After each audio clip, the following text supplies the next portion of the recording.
Hate speech और hate crime को रोकने के लिए कर्नाटक सरकार बिल लेकर आई है। हेट स्पीच को रोकना है, हेट क्राइम को रोकना है, परिभाषित और दंडित भी किया गया है इस कानून के अंदर। लेकिन चिंता जताई जा रही है कि अभिव्यक्ति की स्वतंत्रता सीमित हो सकती है, अच्छे इरादे का भी एक नकारात्मक परिणाम निकल सकता है। दुनिया भर में इस तरह के कानून बनाए हैं, लेकिन अभी तक कोई प्रभावी परिणाम इनका निकला नहीं है, बल्कि इसको लेकर विवाद ही होते हैं। बिल का उद्देश्य है किसी भी ऐसे भाषण को, ऐसे कृत्य को रोकना जो घृणा, शत्रुता फैलाता है हमारे समाज में, किसी को धर्म, जाति, लिंग, यौन अभिविन्यास आदि के आधार पर ट्रोल करता है, घृणा फैलाता है, उसके खिलाफ उसकी छवि खराब करने की कोशिश करता है। तो इस तरह इस कानून को इस कानून का उद्देश्य है कि इन लोगों की रक्षा करना है और जो हेट स्पीच और हेट क्राइम करते हैं उन्हें दंडित करना है।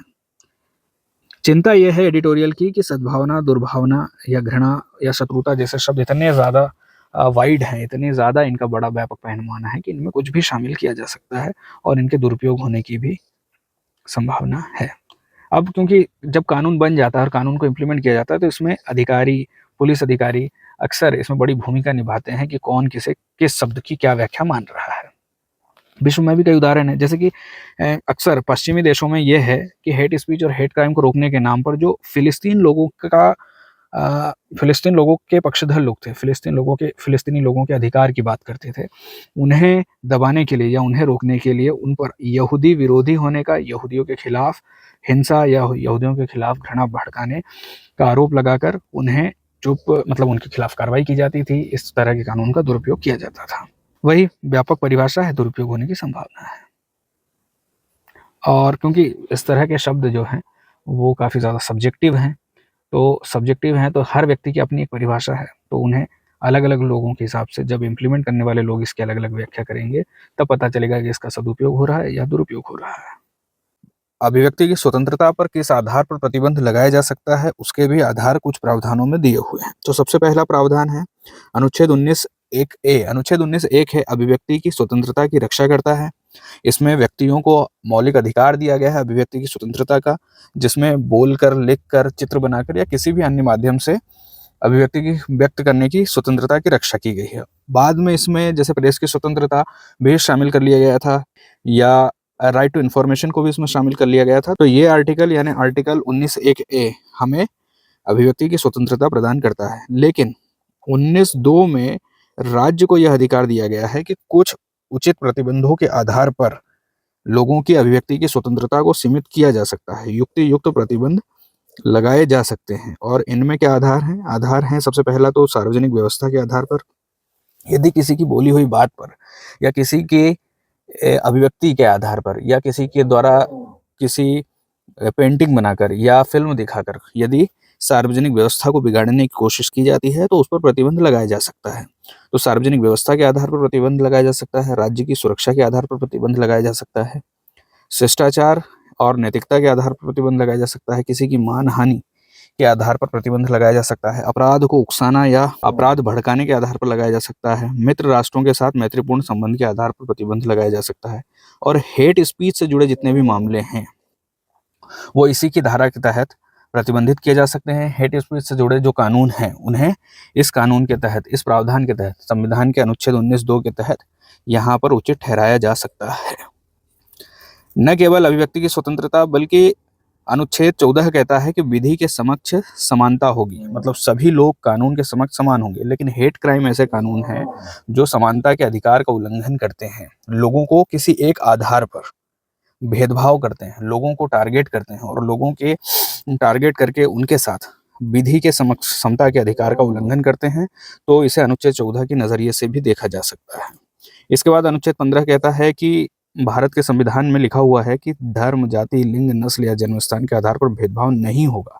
जबकि हेट स्पीच जैसे जितने भी क्राइम होते हैं या हेट क्राइम होते हैं उनका आधार ही होता है कोई धर्म, कोई खास जाति, लिंग, नस्ल, जन्मस्थान के आधार पर ही हेट क्राइम किए जाते हैं। और यदि इस तरह के काम किए जाते हैं तो ये भेदभाव है जो भारतीय संविधान के अनुच्छेदों का उल्लंघन कर रहा है। अनुच्छेद 21 कहता है कि सभी व्यक्तियों को हमारे यहाँ मतलब भारत में जीवन और व्यक्तिगत स्वतंत्रता का अधिकार होगा। इतना ही नहीं, गरिमापूर्ण जीवन का अधिकार होगा। और यदि कोई व्यक्ति किसी दूसरे आदमी के खिलाफ, किसी दूसरे व्यक्ति के खिलाफ, लोगों के खिलाफ हेट स्पीच या हेट क्राइम करता है तो उसके जीवन को सीधे तौर पर प्रभावित करता है, उसके व्यक्तिगत जीवन को, उसके शारीरिक स्वतंत्रता को, उसकी मानसिक स्वतंत्रता को प्रभावित करता है, तो हेट स्पीच को अनुच्छेद 21 के तहत भी देखा जा सकता है।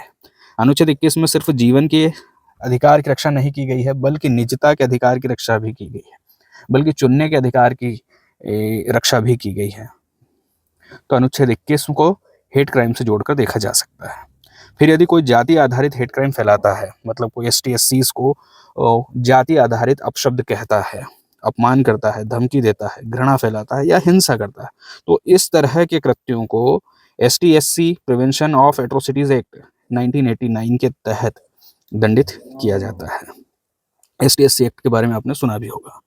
और इसके बाद यदि कोई ऑनलाइन माध्यमों पर या इंटरनेट के माध्यम से घृणा फैलाने की बात करता है, कोई व्यक्ति किसी दूसरे व्यक्ति की निजता का उल्लंघन करते हुए कोई पोस्ट डालता है या अपमान करते हुए पोस्ट डालता है, तो इस तरह के मामलों को आईटी एक्ट 2000 के तहत देखा जाता है। वर्तमान में आईटी रूल 2021 हैं जो सोशल मीडिया प्लेटफॉर्म को जिम्मेदार ठहराते हैं फेक न्यूज को रोकने के लिए और हिंसा को रोकने के लिए। आईटी एक्ट की धारा 66 ए भी है जिसको अब निरस्त कर दिया गया है, जो कहती थी कि अगर कोई व्यक्ति आपत्तिजनक ऑनलाइन सामग्री डालता है तो उस पर कार्रवाई होगी। हालांकि इसे अब निरस्त कर दिया है। जैसे कि हम बात कर रहे थे कि हेट स्पीच या हेट क्राइम को रोकने के लिए जो कानून बनाए जाते हैं उनका दुरुपयोग भी किया जा सकता है, और इनका दुरुपयोग किया जाना बहुत ही ज़्यादा आसान है। तो इसके आधार पर किसी की अभिव्यक्ति की स्वतंत्रता को सीमित किया जा सकता है। तो इसको ध्यान में रखते हुए इस धारा को अब रद्द कर दिया है। इसके अलावा रिप्रेजेंटेशन ऑफ पीपल्स एक्ट 1951 में धारा 123(3) और धारा 125 कहती है कि यदि कोई व्यक्ति चुनावी भाषण में धर्म, जाति, समुदाय आधारित चुनावी अपील करता है, हिंसा फैलाता है या घृणा फैलाता है तो इसे भ्रष्टाचरण माना जाएगा, उसके खिलाफ कार्रवाई होगी।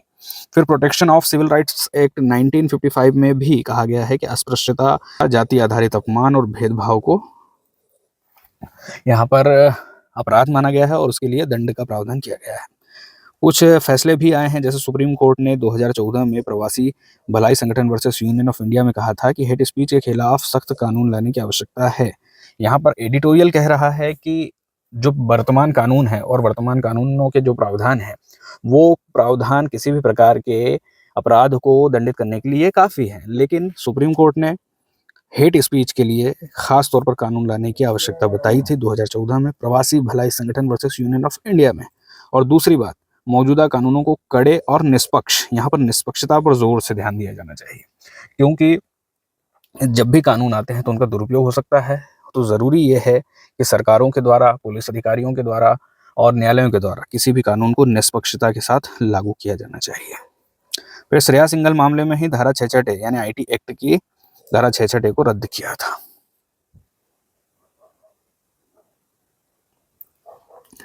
भारतीय न्याय संहिता जो कि आईपीसी की जगह पर अब आया है, तो आईपीसी की जगह पर भारतीय न्याय संहिता में भी अब हेट स्पीच और हेट क्राइम को लेकर कुछ प्रावधान किए हैं।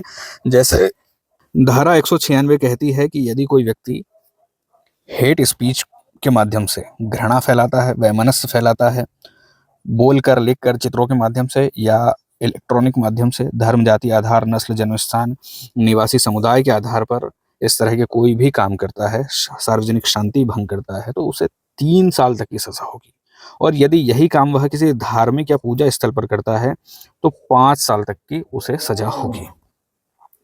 धारा 197 कहती है कि सामूहिक रूप से यदि किसी समुदाय के खिलाफ इस तरह की बातें कही जाती है कि वह समुदाय संविधान या संप्रभुता या राष्ट्रीय अखंडता के प्रति वफादार नहीं है, मतलब उसकी देशभक्ति पर यदि सवाल उठाया जाता है, तो इस तरह के गलत आरोपों को दंडित किया जाएगा धारा 197 के तहत।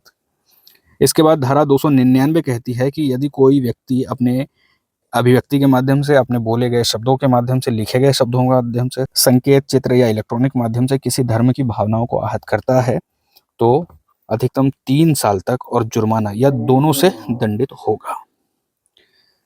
एक और धारा है धारा 353, ये कहती है कि यदि कोई शांति भंग करने का काम करता है, अशांति भड़काता है, गलत सूचना फैलाता है, भड़काऊ बयानबाजी करता है, सार्वजनिक अव्यवस्था फैलाता है, 2 समुदायों में तनाव लगाता है, तो उसे भी 3 वर्ष तक की सजा और जुर्माना हो सकता है। बीएनएस में मॉब लिंचिंग को लेकर भी प्रावधान है। यदि 5 या 5 से ज़्यादा लोग जाति, धर्म, नस्ल, भाषा या समुदाय के आधार पर किसी व्यक्ति को चोट पहुंचाते हैं या हत्या कर देते हैं तो इसे लिंचिंग, मॉब लिंचिंग कहा जाएगा और इसमें कठोर कारावास से लेकर आजीवन कारावास और मृत्यु दंड तक के प्रावधान शामिल है। संक्षेप में कहें तो धारा 196 कहती है कि समुदायों के बीच में वैमनस्य फैलाना या घृणा फैलाना, ऐसे कोई भी स्पीच देता है तो उसे धारा 196 के तहत देखा जाएगा। 197 कहता है किसी व्यक्ति की या किसी समुदाय की देशभक्ति पर सवाल उठाना, झूठे आरोप लगाना अपराध है, दंडनीय है। धारा 299 धार्मिक भावनाएं आहत करने के आधार पर दंडित करती है। धारा 393 भड़काऊ बयानबाजी और झूठी जानकारी फैलाना और दो समुदायों के बीच में तनाव लगाने के आधार पर कार्रवाई करती है। और हेट क्राइम के लिए कठोर दंड के प्रावधान है, जिसमें जैसे मॉब लिंचिंग को लेकर प्रावधान है, आजीवन कारावास या मृत्यु दंड तक का प्रावधान है।